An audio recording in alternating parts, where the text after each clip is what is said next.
What's going on, everybody? It's your boy, Big Boy Live. Hey, we here. We got a new episode going on today, and we have a special guest, my main man, Dman. What's going on, brother? Yo. Man, it's a nice little drive and talk today, man. You good, though? Oh, yeah, doing all right, man. Blessed, happy to be here, Yeah. So tell me about yourself, man. Oh, man, You gotta tell the people about yourself. I'm a laborer by trade, man, I do a little bit of everything, man. Jack of all trades, probably master of none, Hey, yeah. We're all learning, man. You're all learning something. Yes, sir. So, man, I tell you, so you like fire. So one of the things, you say you like guns. You like guns and everything. Yeah. Oh, yeah. I like guns, too. I mean, you don't see too many, brothers out there Right. with guns that are actually legitimate people, That's a fact. And it's like, it's scary, sometimes. Like I have my license to carry, and even though I'm licensed, I follow the rules and this and that, you still get the uneasy feeling. Oh, yeah. It's because of the fact that you are black. Oh, yeah. Definitely. I mean, definitely. and you are, and people see you as a threat, even though you're not a threat. Absolutely. Absolutely. I'll tell you a funny story, man. A while ago here, I lived in Kentucky, and if you know anything about Kentucky's gun laws, well, if you being from Kentucky, it's an open carry state. Right. And even then, you know what I mean? Me going into, Walmart or anything of that nature, man, it's just very, very, very uneasy vibes. They see a man with a, 45 ACP on his hip, black man with a, you know what I mean? Right. And it got to a point where I just kind of just winged off of doing it so much. Not even just for my sake, just because most of the time I got my kids with me and things. Right. And I got tired of my older ones asking me why is everybody you know what I mean? Right. Looks and things. I feel you, man. Yeah. It's the same thing with me, in Indiana you have a license, and I have my license to carry and stuff. And here you can open carry, you can conceal. Yeah. But a lot of times, I just keep mine concealed because I don't want people just looking at people look at you funny. Oh yeah. And either people look at you in a way like, okay, I'm glad he has a gun because I don't got one. Yep. Or you got people look at you in a way like, oh my God, he has a gun. Watch out. Yep. He might do something. You know what I'm saying? So you get that mixed motion on this stigma, especially with being a black man. Now, a white dude have a gun. That's normal. It's nothing wrong. Oh yeah. He's just a good old boy, Right. So, Well, you gotta look at the way the media portrays us too, man. When you look on this, you're looking on your TikToks and your Facebooks and all this other stuff, and we're always either being extremely irresponsible with our firearms, or just flopping on that wheel thing. Uh-oh. Yeah, we're hauling a bike, so we're taking a quick pause for a second. So it's that stigma, Yeah. Yep. And it's like,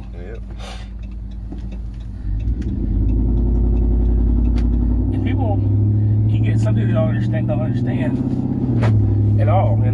Yep. You get people don't understand. Have no type of and the problem is a lot of young brothers with firearms, especially in these more urban areas, man. Excuse me, that's my phone going on.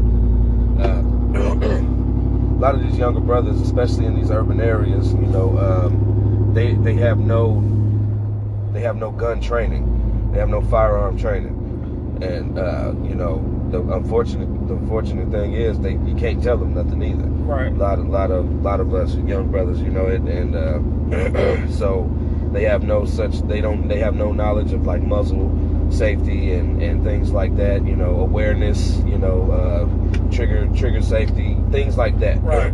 And it's unfortunate because you turn on TV, or you get on your phone these days. These days it's more about what you're seeing on your phones, and we're always you see us pointing a gun at a camera, which is something I would never do, loaded or unloaded. I mean, it's just having that knowledge is just proper etiquette. You don't point a firearm anywhere that you don't intend to fire, but it's just things like that, and it's unfortunate. And I think, and I really while we're on the subject, I really think the most unfortunate part is, and I'm not racist or prejudiced by any means. However, us young brothers doing all this, waving guns and cameras and things like that, I think the reason why it comes down on us so hard as a people is because, you know, these younger white kids are watching that and they're glorifying that, you know, and the parents can't stand it. So when they see me carrying a firearm, even if I'm, you know, in just going shopping or something with my wife and kids, you know, even if they see me, they still see this young punk that was on their child's TikTok the other day waving a gun in the camera. Right. I mean, it's almost a guilty by association thing. Well, it is, because, like, you know, I never. This is where I spent the majority of my life is here. Right. Yeah. So I've never been in situations where I was been in a bad area or an urbanated area or so-called the hood or however you want to call it. You know. Right. So I've never been around that. All I see is what I hear on TV and see on TRC or some people I work with that came from the hood and they talk about this and that. Or I may drove through the, you know, but it's like, you know, and it's like, well, like, and then when you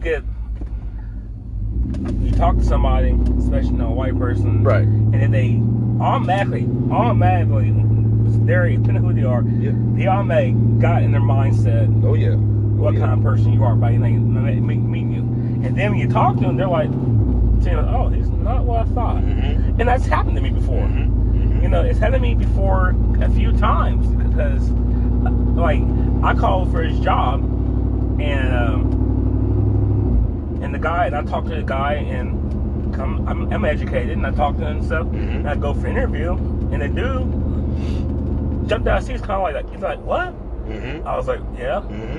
Well, from the way you sound on the phone, I didn't think he was a brother. I know he's a brother. And I felt offended, and then I felt sorry for dude for his stupidity. This is unfortunate, Yep. So it's like, it's sad that we're giving this is like long time ago, that we're giving this view that we're stupid, we're dumb, we don't know anything. And that's what's sad about it. Why does there have to be, it's kind of like why does there have to be two classes of us? The ones that are the us that are this portrayed ignorance, and then the ones that are not different. I get tired of being told not black enough. Oh yeah. It comes from all directions, don't it? You know. And we are back, y'all. Part 2. And this is gonna get a real deep, man. Oh yeah. Cause it's some deep stuff. Head north toward US 40 West. Oh yeah. But yeah, man, just society has programmed black people, not just black people, all people, to be a certain way. And it's sad. You're programmed to be this, and people say that you're a product of your environment. Yes. There's some truth to that, and there's also the fact that you can make your own decisions in life. But in some cases, you know, depending on where you come from, turn left onto East Margaret Drive, then turn right onto US 40 West. That decision is made for you sometimes. Oh yeah. Take the next right onto US 40 West, then turn right onto the I-70 West ramp. I'll say this, where are we going? I'll say this, I think the biggest problem is, just speaking from experience, you know, coming up in areas with less opportunity, or maybe not even less opportunity, just less opportunities are made available to you. Right. You know, turn right onto the I-70 West ramp. There was no, you know, Boy Scouts or you know, things of that nature. You know, not even I really don't even remember having some kind of clubhouse where some of the more talented young brothers could go and sisters could go and play sports and things like that. You know, everything had to be kind of searched after, sought after, kind of thing, you know. And so it kind of just ties back to what you're saying about, you know, you can make your own decisions, but I problem is at a young and vulnerable age, you're not even aware of what decisions you have that you can make. Exactly. And so, you got limited options, and it's self-inflicted, and that's the most unfortunate part. I believe, Right. It's difficult to wrap your mind around the concept, because at the end of the day, it's whatever you want to do. But at the same time, you're already thrown into a situation where you got like this. You feel like your options are limited. Right. And where I grew up, police harassment, and being looked at by being judged off the color of your skin, it was like second nature. Almost scarily, to a point where when police would bother us, when law enforcement would bother us, and I'm not against law enforcement. No, me neither. I mean, if I see a police officer, I'll tell him, hey, thank you for your service. Yeah. This is so same if I see firefighters or military people, I tell them thank you for service. Right. And I think when you do that, you're breaking that barrier. Yeah. I mean, I remember one situation where I was I was going out to eat, right? And I seen a Ville deputy, him and his wife would go out to eat. So I made a point to walk up to that man and say, hey, and I told him, hey man, thank you for your service. And I appreciate you for your service. This is when all this stuff was going on when it's a couple years ago. Right. And I appreciate you for your service and all that. And then I walked in there, ate my food, and then next thing you know, the lady was like, your meal is paid for. Huh. I was like, what? Huh. Yeah, by him. I was like, wow. So I walked up to the guy. This is what he said. I said, hey, you didn't have to pay for my food. He said, no, man. I wanted to because, one, we don't get told thank you very often. Anyway. And then he said, two, I don't get told thank you by a person of color. Right. And I believe that. Yeah. I believe it. And I tell him, look, man, I don't care if you're white, black, this and that. Right. You're a human being. You're gonna have bad cops out there. You're gonna have good cops out there. Yeah. But as long as I tell us, look, as long as I do whatever y'all tell me to do, I'm gonna do it. Right. And they said I'm gonna comply. I'm not gonna sit there and be like everyone else. Oh, look at you pulling me that. You don't know that extra stuff. Yeah. With the camera out. Yes, just I got pulled over in this truck twice. Yep. I was proper and I was nice and everything. And the cop, I told the cop when he came to the door, I gave him a license. I gave him a license to carry. He said, "You carrying?" I said, "Yes, sir." Where at? I got my sidearm right now. Don't touch it. So I won't. Don't worry about it. So, and then because I seen him in my side view mirror, he already had Yeah. Oh yeah. a big old black truck, tinted windows. Yeah, nice. I understand that. Right. But after I talked to him, I told him it eased off. It eased, like, you know what I'm saying? So it's the stigma, but also too, a lot of times too, is where you're at. Yeah. Cops in Chicago are gonna be different from cops in Terre Haute. That's right. Cops in California are gonna be different from being cops in Indianapolis. Yep. So because of what they gotta deal with, so they naturally gotta be numb and be hardcore, because that's all. Because they get hardcore at them. Right.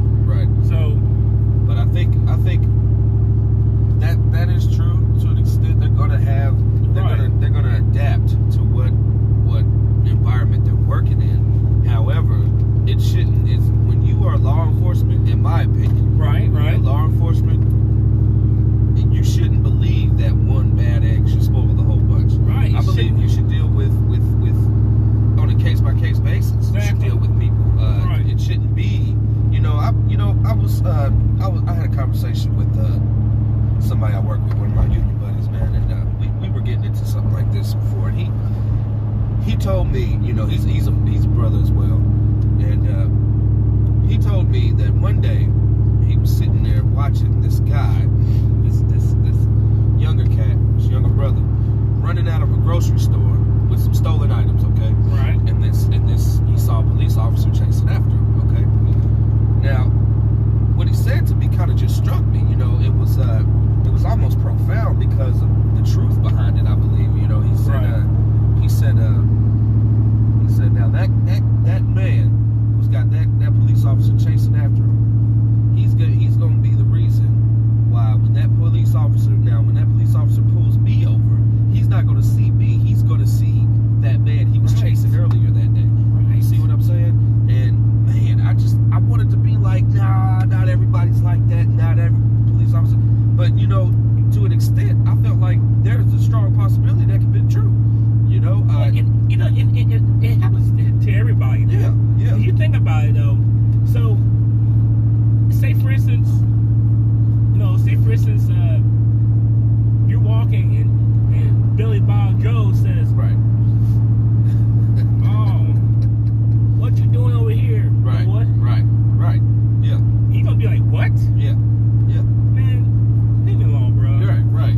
So now, in your mindset, you just got offended, and this and that.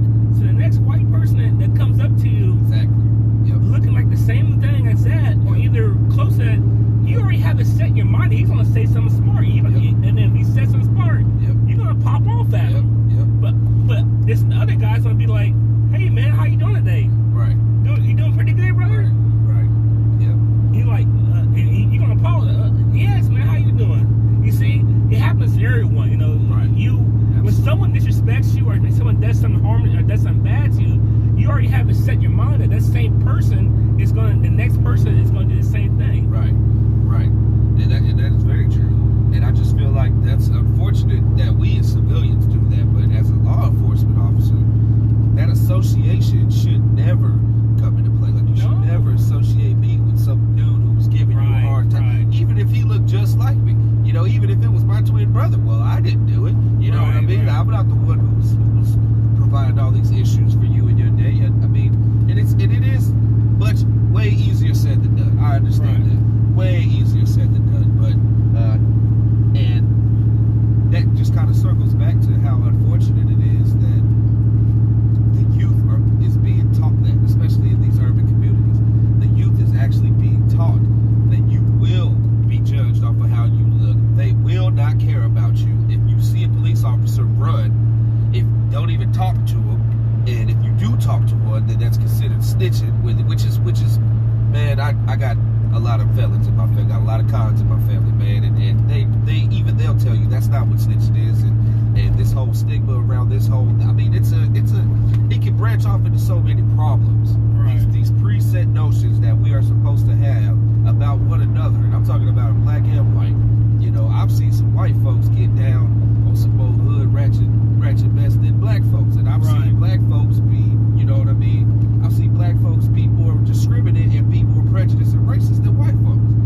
Ain't that sad? I mean, so where can you really lay your hat at in the situation? You know, when there's such a gray area, such a wide gray area. You know the thing about it though is what cracks me up though about what's crazy is that people are racist in their own way, but also people are racist in different environments. So, like for instance, I was telling somebody else about this. I was talking to somebody else, we were talking about this too, and I was like, you know, if you go to a white church and you're black, you bring your black family, the first couple of Sundays they're gonna look at you all funny, like, and then they get and it takes one of them. Hi, buddy, how you doing today? And then next thing you know, they're cool. But if a white person or a white family goes into a black church, they are embraced.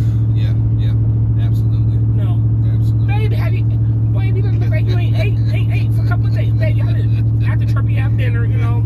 But it's you know what I'm saying? Yeah. So yes, sir. Yeah. So it's just that stigma that everyone is just wired to do certain things, you know, like. Oh yes. And it's sad. Oh yes. I think it's just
listening to this music all day that's saying, you know, not only that's saying, you know, aggression is okay, and it's okay to blame society, and I'm going to do this in return for that. Right. As far as exchange of violence, and that this is okay, and well, then you got these same musicians who come out and say, well, it's just music.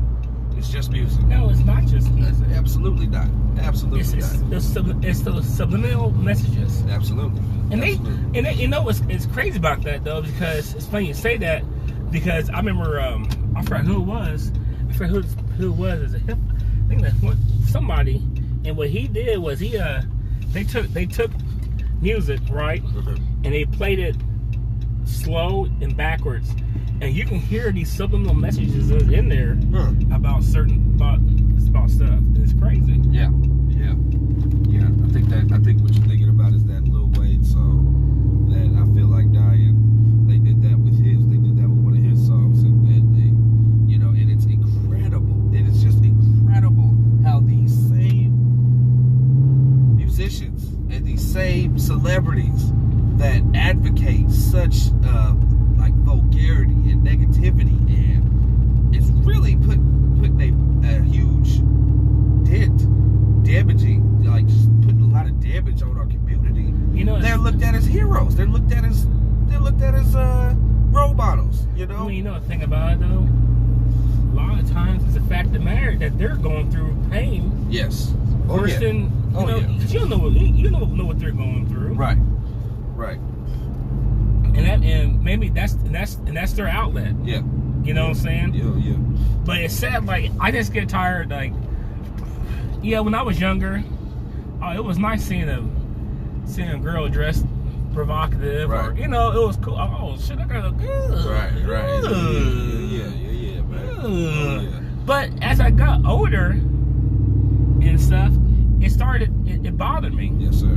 Because now it's like, come on now, people. You know, these young girls out there making all these twerking videos and stuff. Right. I see or strippers and stuff. I said, all you doing is just it's degrading yourself. Yes. I mean, we went from black men and black women wearing suits. Yes. It was the normal. Yeah. And now it's you got these dudes out there wearing skinny jeans, sagging, and this and all this stuff. Thing is cool. Yeah. And now what the society is going on now, they're demonicizing the man. Oh yes. And trying to make a man look weak. Oh yeah.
that's what I'm saying. That's exactly the point I'm making. Look, and the thing about it though, all that correlates to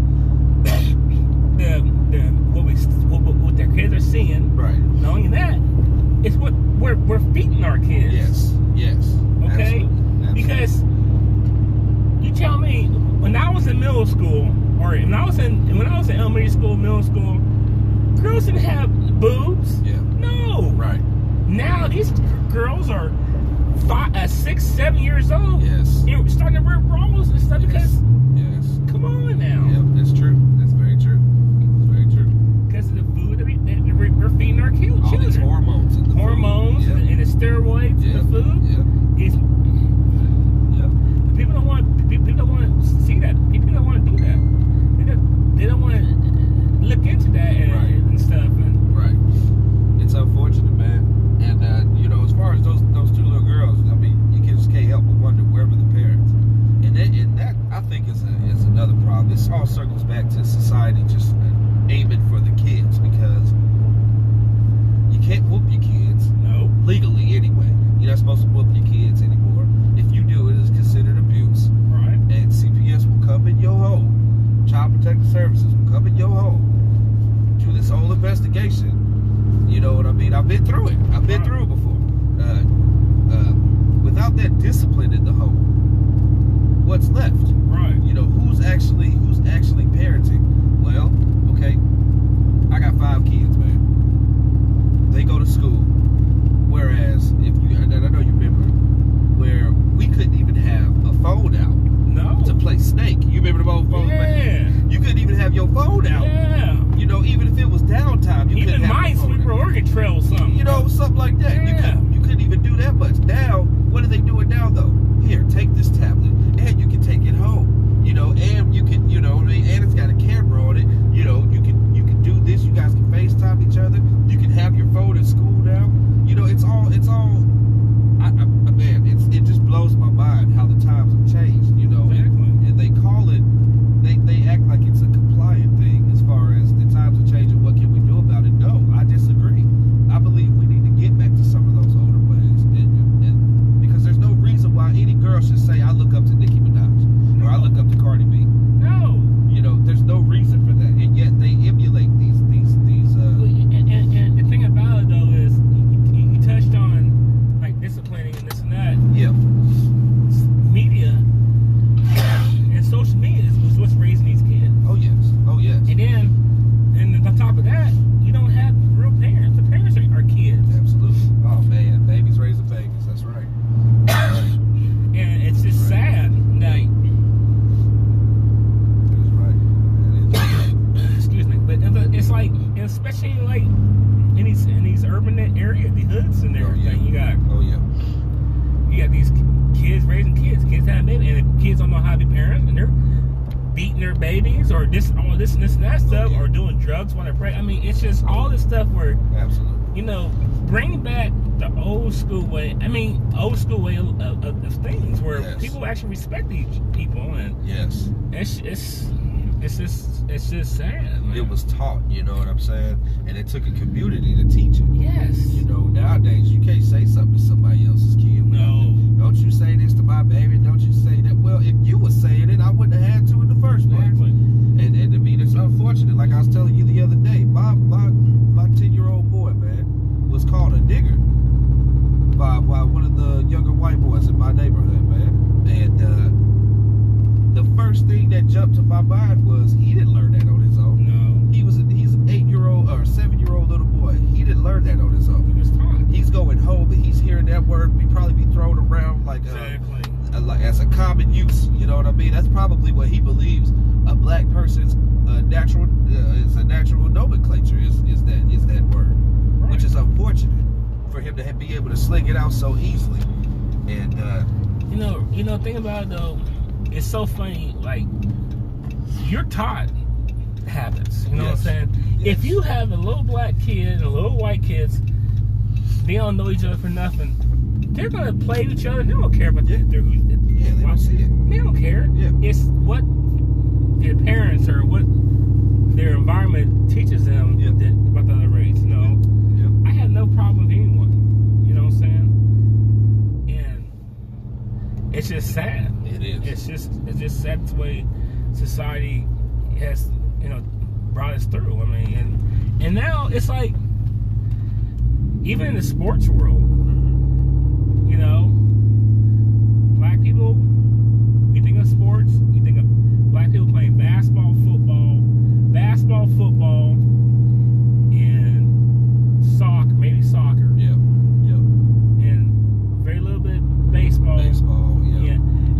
But you don't hear about black folks playing racing and like race car racing, right? Or hockey, right? But there's a black race car driver, dragster. He's like one of the best ones in the world. Yeah, absolutely. So yes, those barriers are knocked. We're knocking those barriers down. Yes.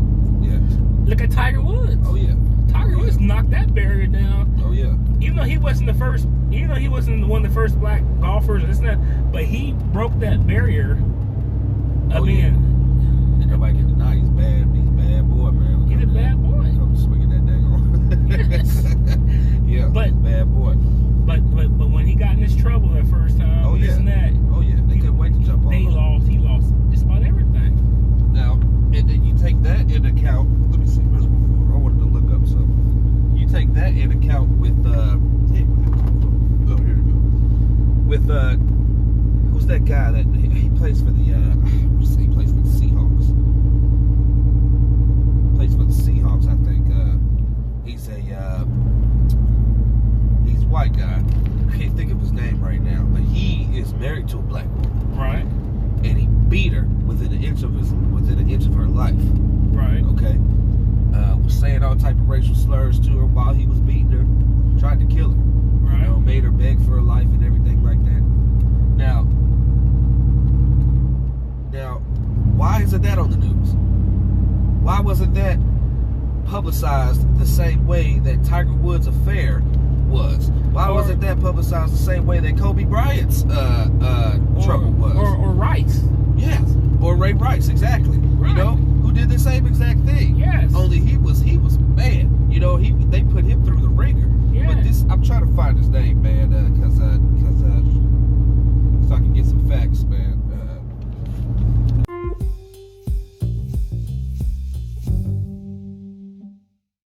What's going on, everybody? We are back. We're back again. Boy, this conversation is getting deep, man. I mean, this episode is getting deep, man. I mean, how you feeling so far, man? This is great, man. This is one of your first time being on the podcast? Oh, yeah, it's definitely fun to have this. Yeah, man. It's just crazy, man. I mean, it's just life in general. I mean, it's just. Yep. The person I was looking for earlier, I was trying to remember his name. His name's Chad Wheeler. He plays for the Seahawks. Okay. And I just remember now, and we already established that we personally are not prejudiced people, but however, I think it's just messed up how the media likes to put more light. They like to amplify, our misdeeds and our troubles more than some of these white people. Some of them, like Trump, they threw him through the ringer. You know what I mean? They wouldn't get off of it. And I don't know about a whole lot of other people, but I made pretty good money when Trump was in all. This is a black man saying that, you know what I mean? But I guess because I'm black, I was supposed to dislike him, but that's a whole nother. You know? I mean, well, it just, like, for instance, like, especially with like interracial dating and stuff. Yeah. Right. You get some people that don't like. You get some white families that can't stand it. They befriend. They have some black friends, but they don't want their family being with them. Absolutely. Being, this and that. Right. Or you may have the ones that don't care, but deep inside they do care, but they're not going to say nothing. Exactly. Yep. Or do you have the black families that get upset because you're with a black woman or this and that? Yep. And then, or you get the black women out there that get so pissed off, white women taking our black men, but it's like you're making it hard on them. And that's not. I'll say all women are like that. No. Yeah.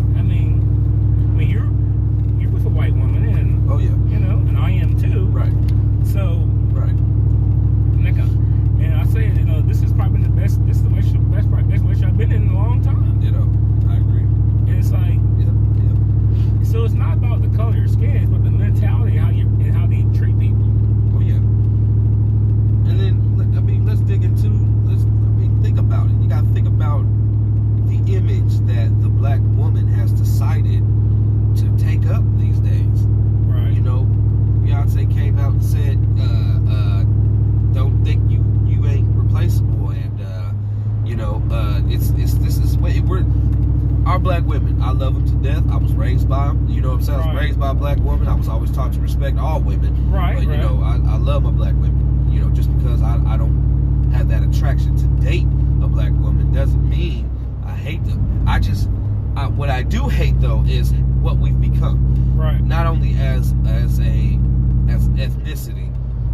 because I believe there's only one race, the human race, but not only what we've become as an ethnicity, but what we've allowed our women, our black women, to become, and this whole, they push this whole.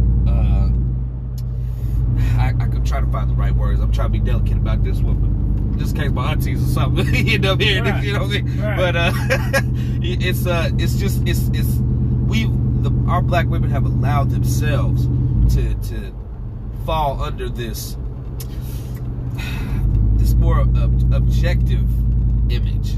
They're not even seen as women, as beautiful creatures anymore. They're more so now just seen as something to turn around and shake her ass. You know what I'm saying? Or you know, I don't need a man. That whole thing. You know, I don't need a man. That ain't what, and I know that ain't what their grandmamas taught. That ain't what my grandmama taught me. My grandmother treated my grandfather like a king. Right. You see what I'm saying? Right. Well, nowadays, what do you got now? I don't need a man for this, and I don't need a man for that, and I don't, you know, me and my babies is just fine on our own. We don't need the daddy. Things like that. And maybe the daddy's around, maybe he ain't, type of thing. And maybe you have tried with black men and it didn't go well, or men, period. It's our culture that really embraces the whole keeping the family separate thing, and it bothers me. That's nice. But you know, the thing about it though is what gets me about it though, brother, is like it's milk free. So what gets me about it is this: like, I posted something on Facebook, and an old friend of mine, we're not even friends no more because that's how she is.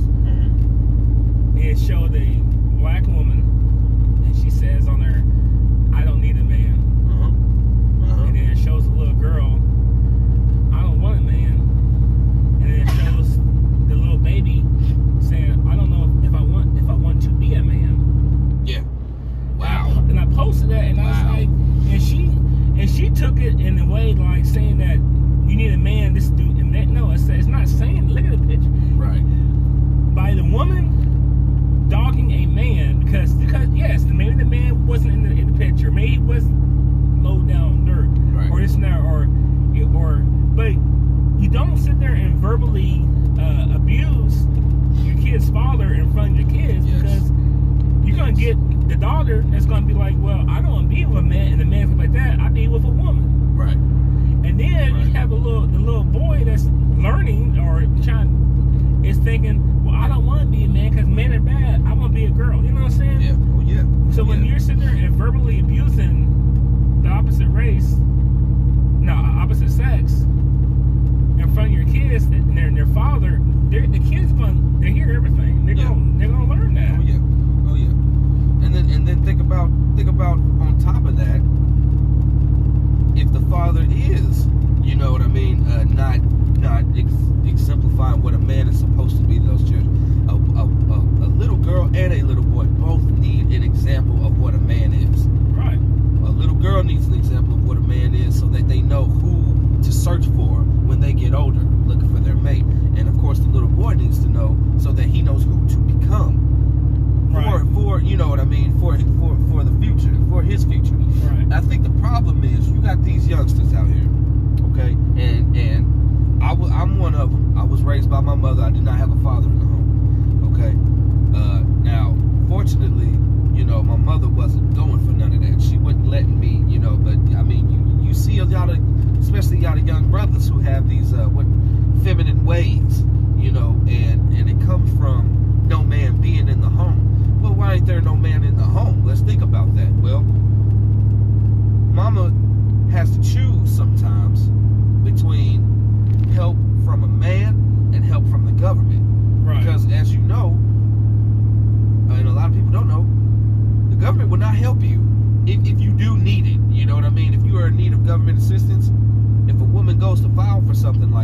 she's got about 4 or 5 kids. She needs government assistance. The government, one of the questions that they ask you is there a man living in your home? You know, if they find out that there's a man in that home, they will not help. You know, and so unfortunately, it just feeds into this whole of women not needing a man, because they're like, well, I'm better off without one in the home, because this is how I get sure help. Not realizing that as a family you can have more impact, not only financially if both of y'all got to grind, spiritually, right. if both of y'all are in the right mind place mentally, but for the children too, to see a man and a woman, that is my life goal. You know, I got a lot of other things that I want to accomplish before my time is done, but the one thing that I will consider myself a success is if my children, you know, grow up and come out of my home saying they saw, you know, a man and a woman, and they saw how a woman was supposed to be treated, and they saw how a man was supposed to be treated, and they came up in a healthy, full home. Right. That is one of my biggest goals, because I didn't have it. That's my biggest goal, because I didn't have that growing up, and I'm realizing now. Yeah, and I've had that. My parents are still married. Yeah. They both work, and then like I haven't had a relationship where I was treated well, and then there's always kids. A lot of kids are always in the relationship, and of course their fathers weren't in the picture, you know. And then it's like, so, and I don't even know if I can even have kids. Really? I don't know, because I've been. I'm not gonna lie. Nobody's got pregnant. Really? So if I did a girl as a kid, it's so iffy on how I'm supposed to, what my role is, because you don't know how the mother is. Oh yeah. You know what I'm saying? Like, you know, you got some mothers that'll be like, oh, don't you talk like that. I mean, one girl told me that herself. Like, me and her were kind of talking a little bit, and she gonna sit there and tell me that no one can tell my child what to do except for me, and that's it. And if he does something, you need to let me know, and I can handle it. I'm like, no, that's failure. That's a failure. I'm not doing it, because all you're doing now. What am I now? I'm just a guy in the house, right? You know. Right. So I'm not. No, I couldn't deal with that. And the kid picks up on that. Right. Children pick up on that. You can't tell me what to do. You can't tell me what to do. I ain't got to respect you, please. In my era, you get slapped by the neighbor, you disrespect. You know what I'm saying? Then the neighbor go and tell your parents, and then you get slapped again. Right. You know, I can't. That was one of the back in the day, they say it takes a village. A village. The village where you check. That's right. And that was one of the things with in my relationship now. We had to really come to an understanding. Like, I am not going to tolerate disrespect from a child on any level, especially if they're disrespecting not me, but if they're disrespecting you, right, as their mother. You know, and I'm not going for that. I am not dealing with that. I'm not going for it. You got to let me know if that's a problem now, you know, because I'm not going to tolerate it. We're going to be living under the same roof. You know what I mean? That's how I am, you know. Like we were talking about yesterday, you know, with Bethany's daughter. Right. You know, the first couple weeks, 2 weeks, 3 weeks, you basically raised her too. But she does a lot of whining, and then when her mom gets in the picture, it gets worse. Oh yeah. And after a while, I couldn't take it anymore, dude. I couldn't take the whining, because when you're a baby, that's a different story. But when you're that age, you're almost 2 years old. All right, this is the time where we need to. Right. All right. Yeah. So I basically, I say, you know what? I'm not gonna sit here and keep doing this. And I took over, and I took over, and I told her stop. Yeah.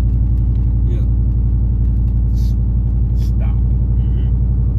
She did a little whine thing, and then when Bethany tried to grab me, I said, stop.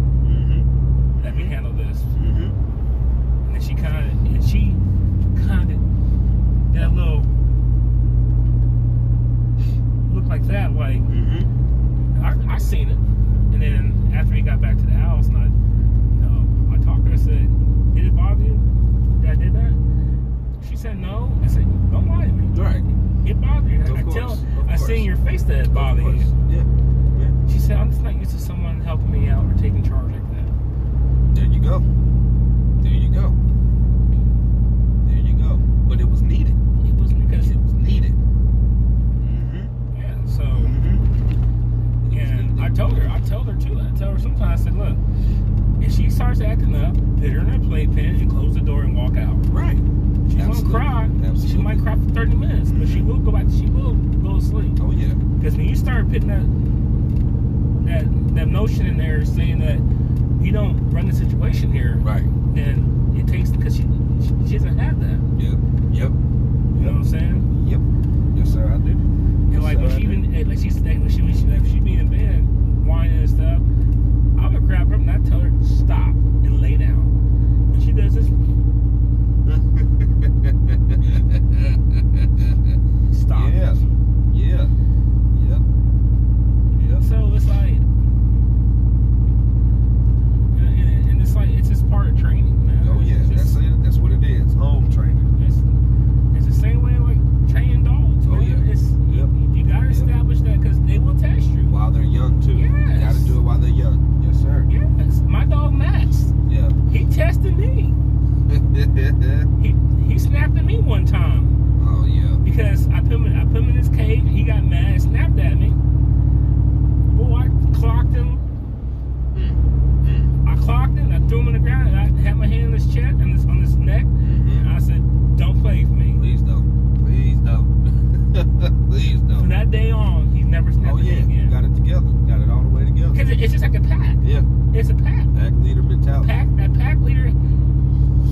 Well, has to show these young bloods here. Yeah. You know. Absolutely. Who's in charge, and then of course when the pack leader starts getting old, and then the young strong one will test them, and the pack will have to step down. Yep.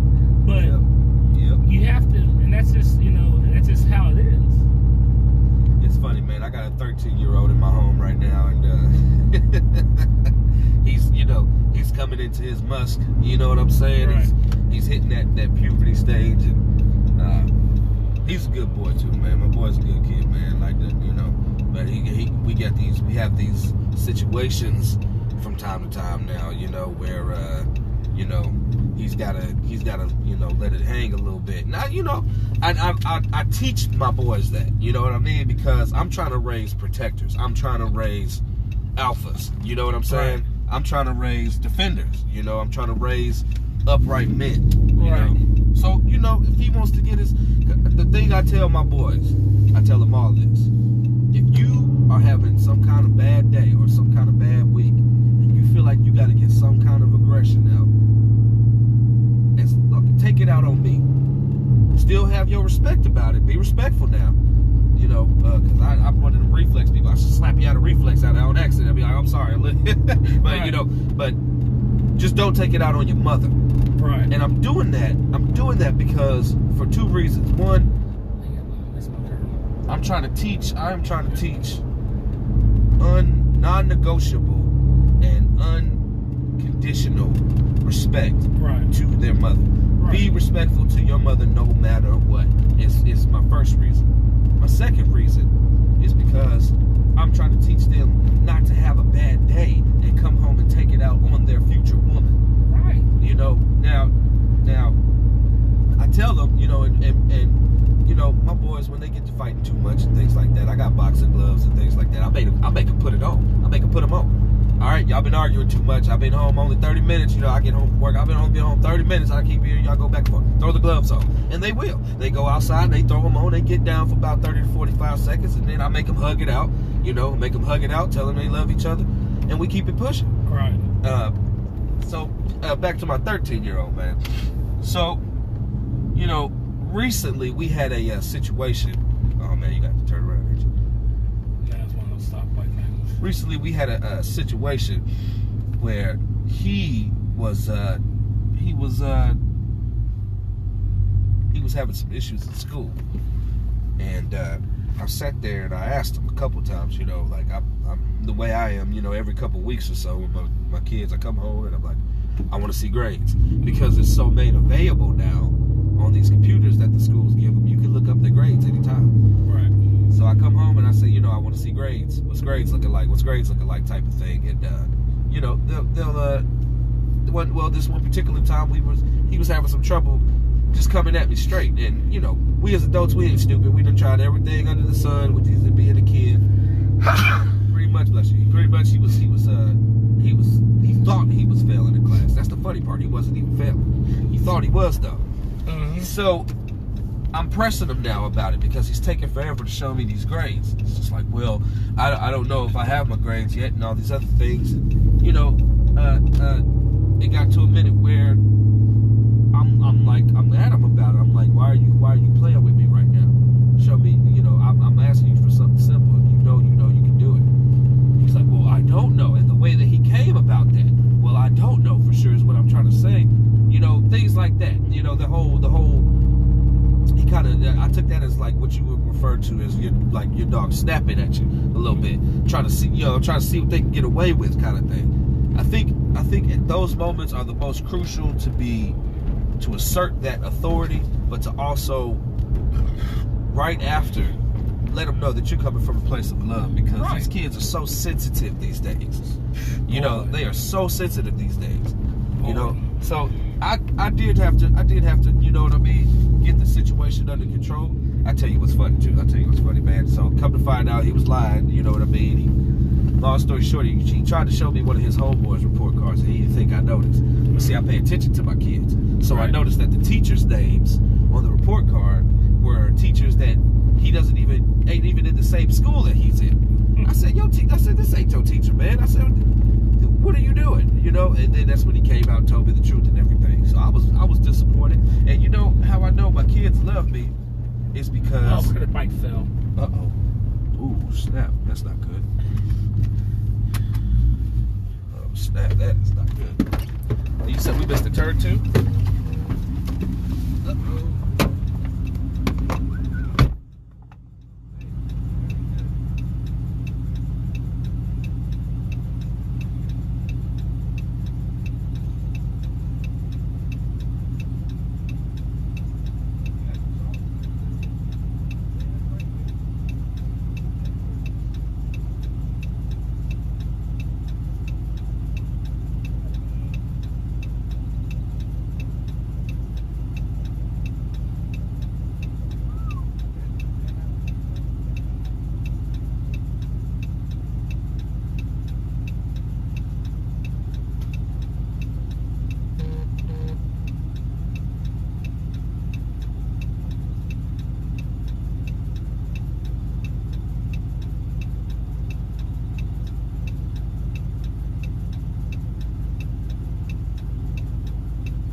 Lights on.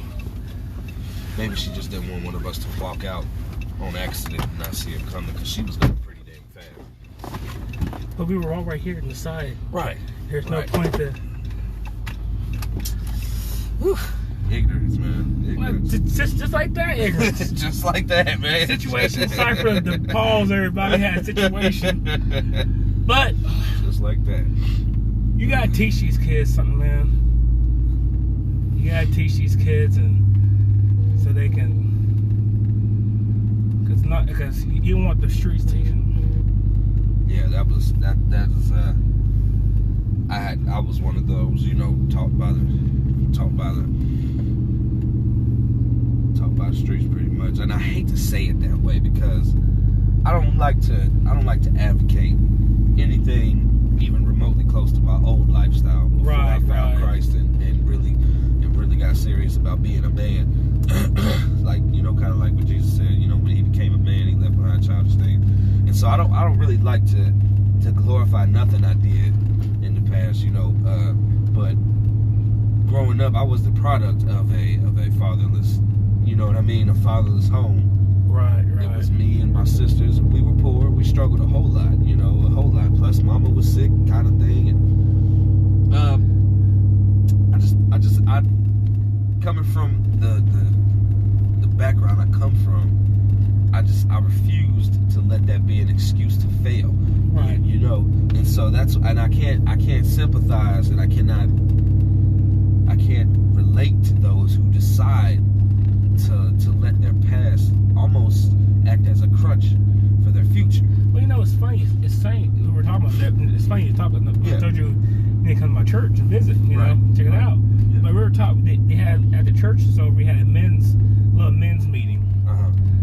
And one of the people in there, one of the there's the teachers in there, he was saying that he went to a bar mitzvah.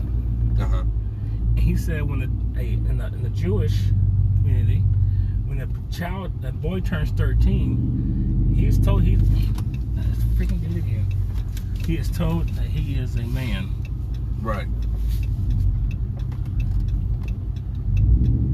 I think you could. He is told that he is a man.